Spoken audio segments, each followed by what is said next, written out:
Hello and welcome back to the Girl Fit Method podcast. I have the whole team with me here today. We have Coach Kat, Coach Vanessa, Coach Julie. That is in order of where I see you with the little boxes here on Zoom. Hey, hey. Hello. Hi. Hi. How's everybody going? Good? Going well. What's the most exciting thing everyone has done today? Go. Got a pumpkin spice coffee. Oh, Vanessa's happy. We know she loves her pumpkin flavored things. Yes. Yes. Do you have it at home or do you buy it? I go to Starbucks so much. Like, Bougie. so bougie. Oh, it adds up, but it's worth it. Okay, that's exciting. Julie, anything exciting?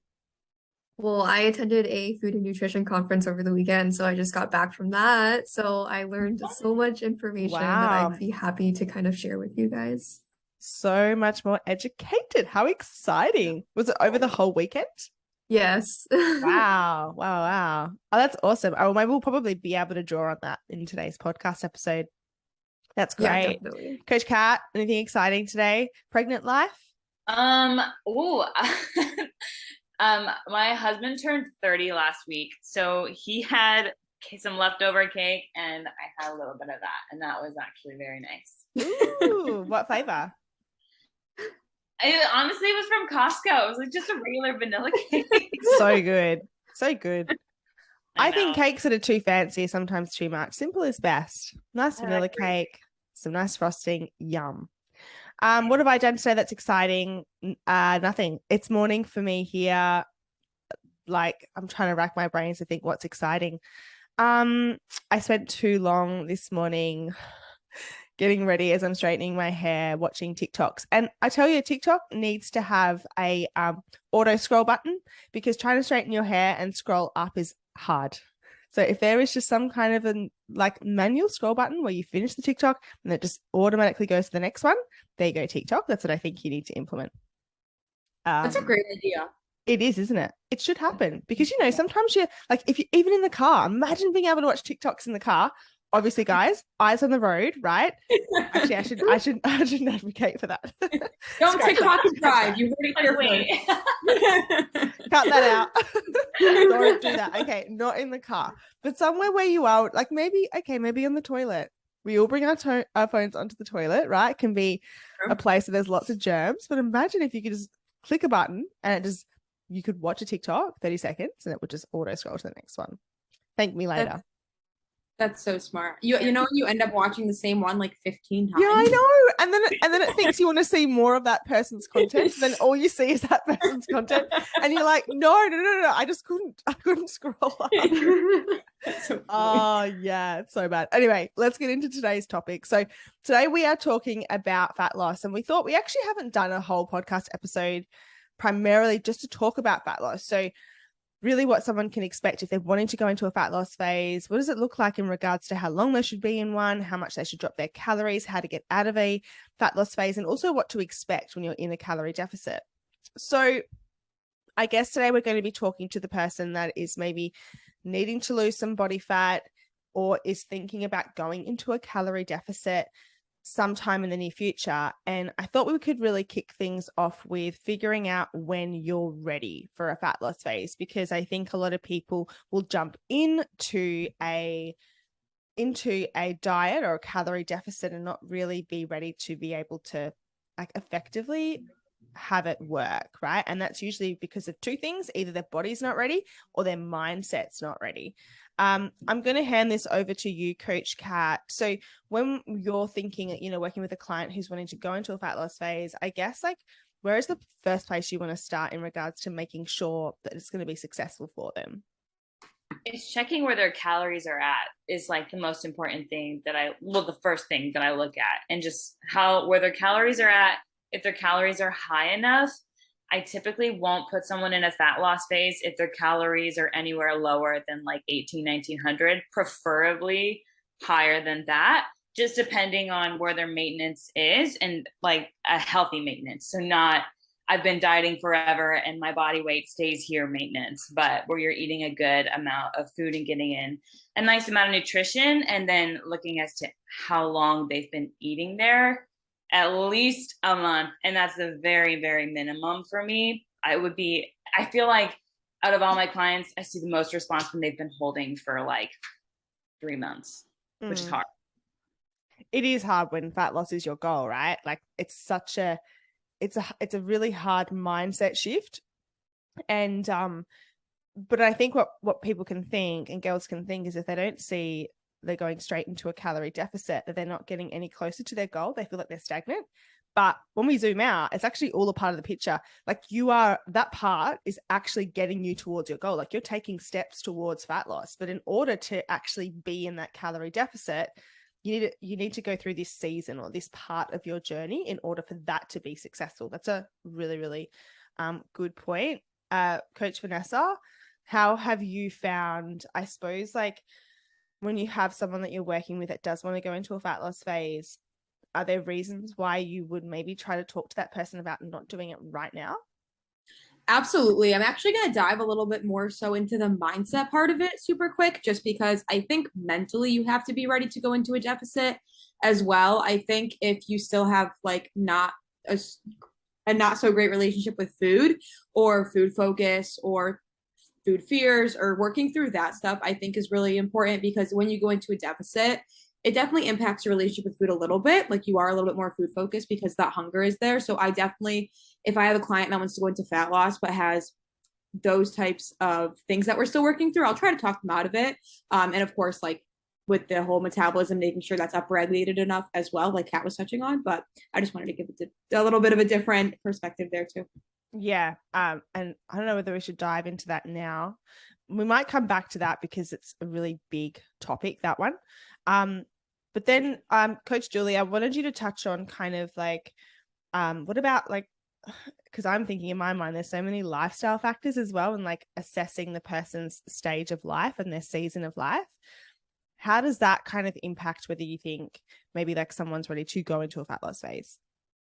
Yeah, so I actually cover that with my clients too when they ask me, like, can I start a fat loss phase? So I'm like, well, first of all, we need to see like where your calories are at. Then we need to see kind of like mindset wise too, like if we do have a good relationship with food and like we're able to be flexible and like have this balance for ourselves. And then I ask them too, are you in a good place to even start like a deficit with us? Because, you have to be a little bit more adherent to calories because you have to make sure we are in a deficit in order to see the fat loss. So if you know you're going to be traveling or going to a lot of outings, family events, things like that, I'm like, maybe we should put that on pause so you have, the higher calories to work with and the flexibility while you're at these events. And then when you are in a bit of a time period of your life where you can really, concentrate on your fitness goals, then we can really, hone in on that and like really work towards that. It plays a massive role because if you go into a fat loss phase and like you said, you've got like a lot of traveling, or even just like life is stressful, like you've got a crazy busy job or you've got stuff going on in your personal life. Okay, so you're stressed already. So your body's probably not going to be in a state where it's going to find fat loss as easy as it would if you were relaxed and didn't have all of these stresses. And then you want to think about, okay, so you're putting on an additional stress of being in a calorie deficit. And then we can touch on the fact that, okay, are your calories high enough to begin with? If not, then that's going to be really hard to stick to. And then if you are in a mindset where, let's just say, like you tend to gravitate towards food to numb your feelings, if you're in a stressful period of your life, going into a calorie deficit, that's a great way to set yourself up for potential overeating and binging, and then you feeling terrible and like you've really disappointed yourself. So really being honest with yourself and like assessing that is important. I think like all of us can touch on maybe clients that we've had or experiences that we've had where a client has just wanted to lose weight and just wanted to go into a calorie deficit and they've literally haven't lost weight.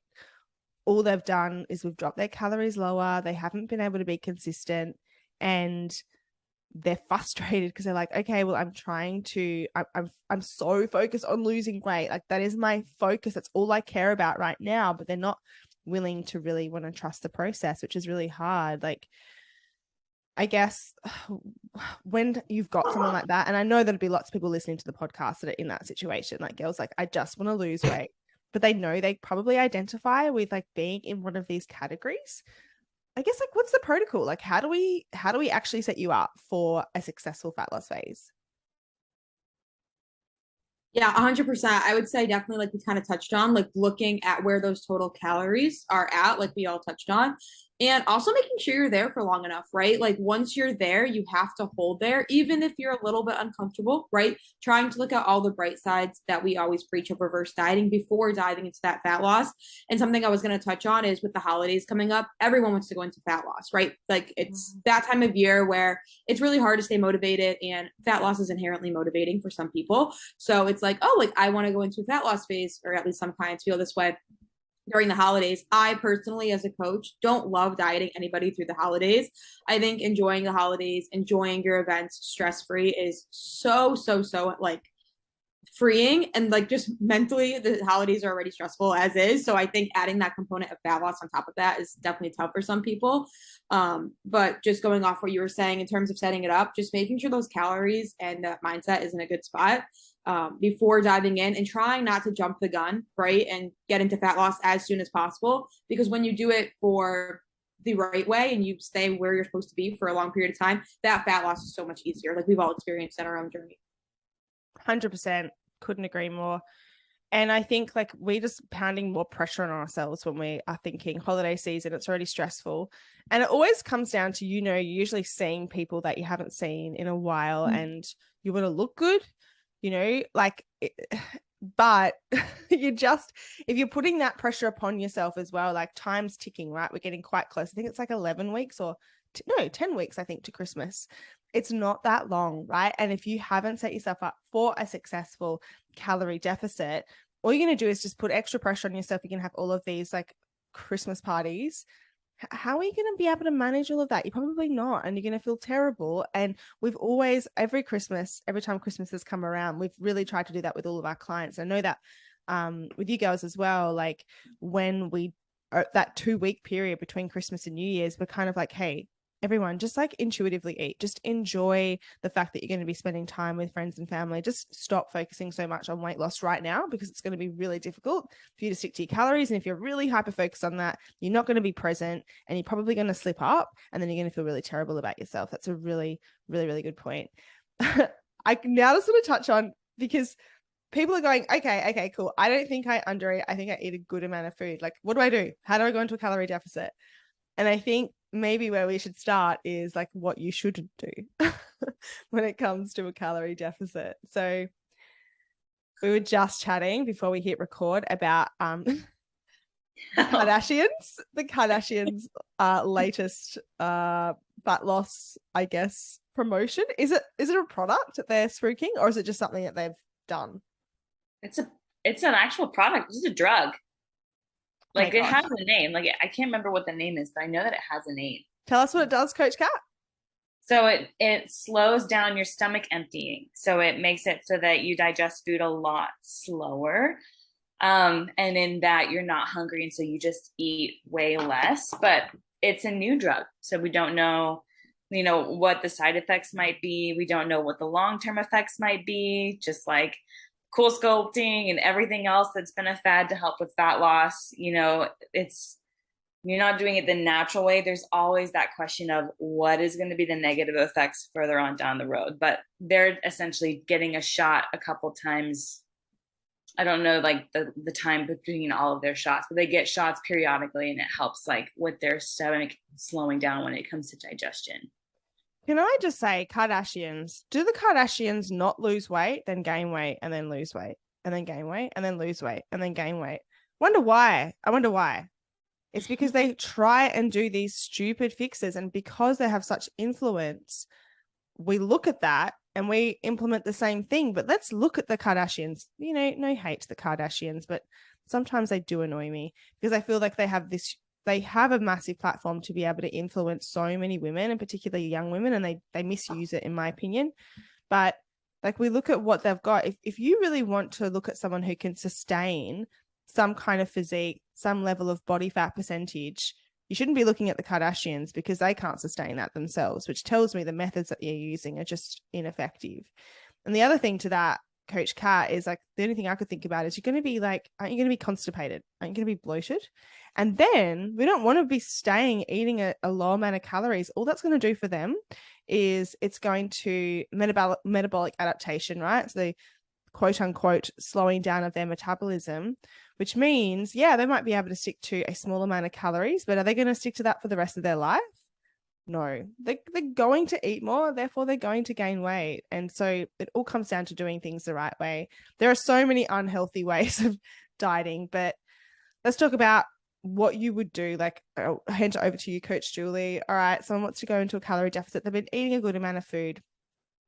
There are a few different methods that we can do this, and I suppose that's maybe break them down. So we've got like a mini cart. We'd have someone that has more of a substantial amount of fat to lose, and then we're going to have someone that has maybe like, I don't know, like 5, 6, 7, 8 pounds to lose. So there's a few different methods that we could use there. Do you kind of want to go into depth about sort of what we use here at Girl Fit Method, and how we assess which one we should use?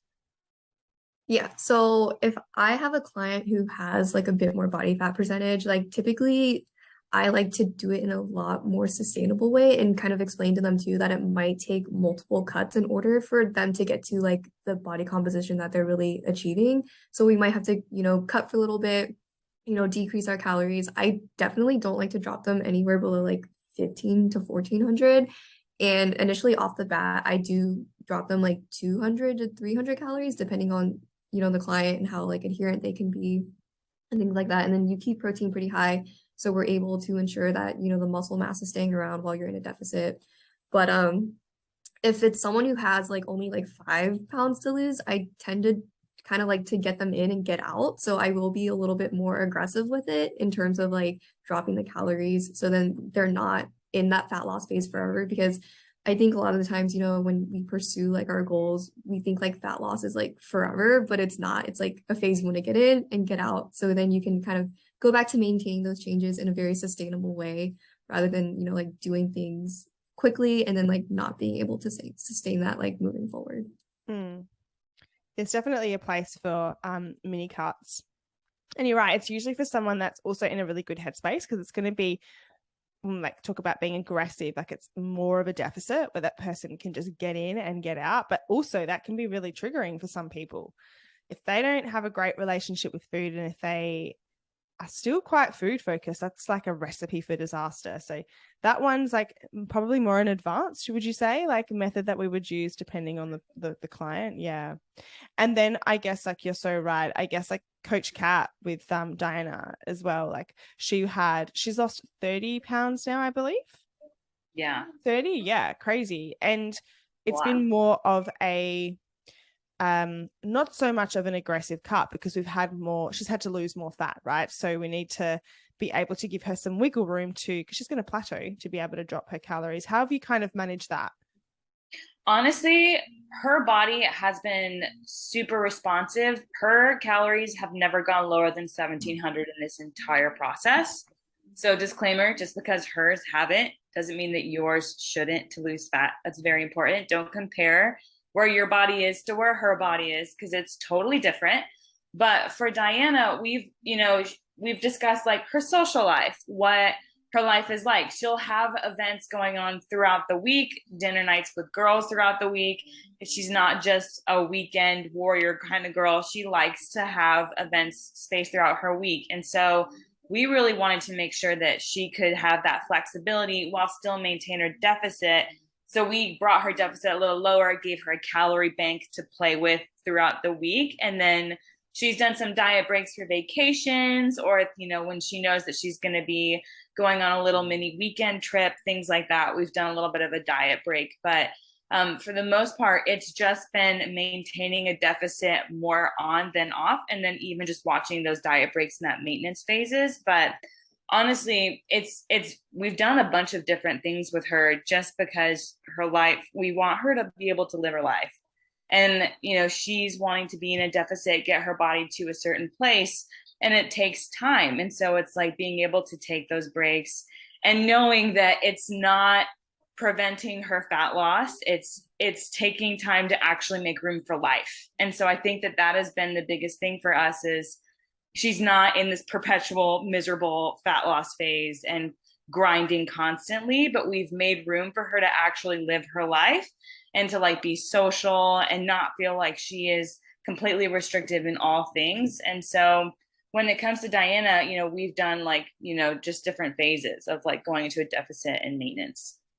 And this is like a really great example of why having a plan with a fat loss phase is really important, and working with a coach, because they're going to be able to use those strategies in order for you to continue to lose weight and to have it tailored around your lifestyle. Because I know Diana likes to socialize and she's out quite a bit. And the fact is like we could get her losing probably weight much quicker, but she's going to have to literally have no life. And for how long? Probably for like 6 months. We don't want that for her. And that, once again, is not sustainable. So you've done a really incredible job there, Coach Kat. Like, Diana's amazing, really amazing, but the two of you duo together are just a dream team. Thanks. It's fun. And I think like what's another important thing to touch on, I'm going to hand over to you, Coach Vanessa, is just on that. Diana, and she wouldn't mind us speaking about this, but she had more fat to lose, right? She had more fat to lose, which would mean fat loss is easier, to be completely honest with you, than someone that's lean. And I want you to touch on that, Coach Vanessa, because there are a lot of girls that are hyper focused on those last 5 pounds, and all they want to do is lose those last 5 pounds, and they're already lean, which can be really difficult. And so I kind of just want you to touch on that. I know that's kind of like a can of worms. No, I totally get what you're saying in terms of like, if you're already lean, I had this conversation today in a phone call. If you're already lean, those last 3, 4, 5 pounds, is it worth it for you to drop your calories to a certain place to lose those 3, 4, 5 pounds? For some people, maybe it is. For most people, it's probably not. And I think it's really, really important to understand like the risk that comes to dropping your calories lower. If you're already lean, it takes so much more of a push in that fat loss phase to get leaner. So when you're already somewhere where your body might not want to be, you don't want to keep pushing fat loss, because a lot of times those 3, 4, 5 pounds are not going to make you happier. I agree. And also the other thing you want to think about is, can you sustain that as well? That's the other thing, because you might have this goal weight that you're wanting, those last 5 pounds, but in order to maintain that physique long term, you may not be able to go out on vacation. You may not be able to go out and eat. Like, is that worth it? And there's like always a range, and every single person's weight range will sit between a certain range, right? And that's when your body's really happy. It just kind of defaults to that. And then within that weight range, you can go out and eat. You've got flexibility in your life. Your body's actually like healthy. Your metabolism's great. Your digestion's great. Your hormonal health's great. And for you might be thinking, oh, no, but I don't want to be at this weight. I don't want to be in this healthy weight range. I really want to get leaner. Well, what you need to understand is that's going to take sacrifice. And also it may not be something you can sustain long term. And what that does, once again, is comes back to your mindset, because you need to change your mindset to go, all right, why am I not enough? If I'm healthy right here, everything's working really well. Like, why am I so fixated on wanting to lose the last 5 pounds? Like, why is that so important? And why do so many girls feel that way? Like, why do we feel like we have to be just so lean to be happy or to like the way that we look? How come we can't like the way that we look with a little bit more fat on us, which is usually like much healthier for most girls, because that's the way that we are just built. Healthy fat, body fat percentages. Coach Julie, what's the range for girls? I think it's like 15%, I want to say, like 15 to 20. I know for men it's a little lower. But I think too, like you bring up a good point in that, and just like sometimes it's not worth it to lose that extra like 3 to 4 pounds, because that's something I realized in my fitness journey was like, I'm actually happier at a little bit higher body fat percentage, because I do enjoy my life a lot more. And I think too, when a lot of girls kind of start to realize that as well, they're like, okay, we kind of shift the focus off of their body image to more so like other aspects and like what they really like about themselves outside of their bodies. That like mentality of like, oh, I hate my body, I want to change it, turns into like, okay, I don't need to necessarily love it, but I'm, I can accept like what it looks like. I'm grateful that I have the opportunity to even like move and work out and like do all of these things. So I think part of that is just working on the mindset a little bit. And then obviously, social media doesn't help, because we all are on there scrolling, comparing ourselves. And so I've had a couple girls who just like quit social media, and it's literally like made such a big difference for them. And so I encourage you too to just like, if social media is a bit triggering, because whether or not you realize it, we're all subconsciously comparing. And so just, taking some time away might be better for your mental health. Oh, I couldn't agree. Sometimes I think, like, imagine a world where there was no social media for a moment. Like, we would be so happy. We would all be so much happier. I mean, like, life wouldn't be rosy, but honestly, we would be happier people. It's so hard. It's like being thrown in, it's like advertisement almost, because a lot of it is, a lot of these influencers that you see are usually spruiking some kind of product, or their body is their product, or their face is their product. And so that's what they need to maintain. And there's so much photoshopping. Oh, there's just so much deceit in it. I just was like doing a bit of a Joe Rogan, where they like Google Live on the podcast about body fat percentages. Julie, you are way off. That's like an athlete level. Okay, so women's healthy body fat percentage range is, it's okay. Look, listen, I had no idea either. So I thought it was higher. It's 21% to 32%, which is crazy. And men, 8% to 19%. Just goes to show, like, that's a massive change. There's a massive difference between men and women. And so women just need to be holding more body fat on them. And I know that's annoying, but it's just the way that it is. Just on that, girls, like, I wanted to touch on this. I haven't weighed myself in maybe I don't know, 2 months or something. And I know that I've put on some body fat recently, not like a substantial amount, but I've just put on a little bit of weight. And I was like, oh yeah, I reckon I've like put some weight on the scale. And so I stepped on it and I was like, oh my gosh, I haven't been this heavy in like maybe, I don't know, maybe like 3 years, I reckon, like quite some time. And it was kind of like, okay, well, I already knew that I had put on a bit of body fat, and I've spoken about this on my stories. I've got a photo shoot coming up, and I was like, oh, I should just lose a bit, just lose, not the last 5 pounds, even 3 to 4 pounds, just lose a little bit, so I'm a little bit leaner. And then I assessed my situation. I was like, do you know what? I don't have the mental capacity right now to go into a calorie deficit. It's something that I need to really focus on doing. And my focus is elsewhere. My priorities are elsewhere. And why do I have to anyway? Truly, why do I have to get a little bit leaner for a photo shoot? Why? I'm healthy now. Let's just own what I've got now. And so all of us have those thoughts. It's completely normal, but I think just being aware of them, and then just thinking what do you owe people to be lean? Do you owe anyone? What's the point? All you have to do is be healthy, feel confident in your own skin, and that's what you want to roll with. They're the decisions that you make in your life when it come from that place. So does anyone else have anything to add? Just really quick before we go, I wanted to touch on how you said everyone has those thoughts still, but the difference was that you didn't act on it. And I think that's a big thing that I talk about with my clients in terms of those thoughts where it's I wish I was leaner, or I wish this was different about myself. Do they ever go away? Maybe for some people, but you may always have them to some degree. However, they'll become less frequent. You won't act on them anymore, X, Y, and Z. And I think a lot of people are looking for you reach your ideal quote unquote scale weight or your ideal body, and you think your life's gonna be perfect, or you think you're gonna be so happy, and you're honestly not. You're probably a lot more miserable considering what you have to do to sustain and achieve that physique that you think is your dream physique, that actually in reality just makes you more upset because you're not living your life in the way that you want it to, and you have no flexibility, and you're tired, and you're moody, and all of these things that I think is really important to shed light on. So I just wanted to touch on that super quick. So good. And I think that comes down to you viewing exercise, nutrition in your body from a place of health and respect, as opposed to always wanting to be smaller or wanting to fit a mold of what you think you should look like. Because when you are in that mindset, you're not coming from a place of respecting your body, which then means you're going to make decisions around your nutrition and your diet that aren't going to be beneficial for you, because it's purely based on some sort of fulfillment you think you're going to get from looking a certain way. For me, you're right. Those thoughts still come into my head. Of course they do, all the time. I know every single one of us.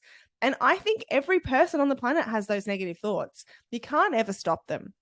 It's the way that we are. It's just human nature. But you can learn to control those thoughts. And what you do after you have that thought, then do you follow through on that? You need to assess, what's my goal here? What kind of person do I want to be? What's sustainable for me? Is this thought pattern that I have in my mind really going to be aligned with that? And I think then you can make a decision based on that. But It's hard, but just know we're all in it together. But you are much stronger than maybe the lies that you tell yourself in your mind. All right, ladies, thank you so much for joining me. That was a really great conversation. If you enjoyed the podcast, please take a screenshot of it, share it onto your stories, tag us. We love to hear that you are enjoying the podcast episode. And also, we're still giving away a $100 Gymshark voucher to anyone that leaves a review, follows, send me a screenshot. I'll pop you into the draw. Thanks so much, guys. Thank you. Bye, guys. Bye.